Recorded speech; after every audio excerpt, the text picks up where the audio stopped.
বেতালকে কাঁধে তুলে নিয়ে ফিরছিলেন তিনি, তখন বেতাল হঠাৎ বলল, রাজা, তোমাকে একটি গল্প শোনাই, শোনো আর শেষে প্রশ্নের উত্তর দিও। না দিলে মাথা ফেটে যাবে, আর দিলে আমি পালিয়ে যাব। বিক্রমাদিত্য নীরবে হাঁটছিলেন। বেতাল গল্প শুরু করল। 3 ব্রাহ্মণ ও 1 কন্যা। এক সময় এক ধনী ব্রাহ্মণের ছিল এক সুন্দরী কন্যা। কন্যার সৌন্দর্যের জন্য দূর দূরান্ত থেকে পাত্র আসত। একদিন 3 জন যুবক ব্রাহ্মণ একই সঙ্গে তার কাছে বিবাহ প্রস্তাব নিয়ে আসে। প্রত্যেকেই শিক্ষিত, যোগ্য এবং ধর্মনিষ্ঠ।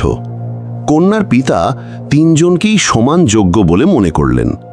কাকে কন্যাকে দেওয়া উচিত তা ঠিক করতে না পেরে তিনি মৃত্যুর আগে বললেন, আমি এখন কাউকে প্রতিশ্রুতি দিতে পারলাম না। আমার মৃত্যুর পর কন্যাই সিদ্ধান্ত নেবে কাকে স্বামী হিসেবে বেছে নেবে। পিতার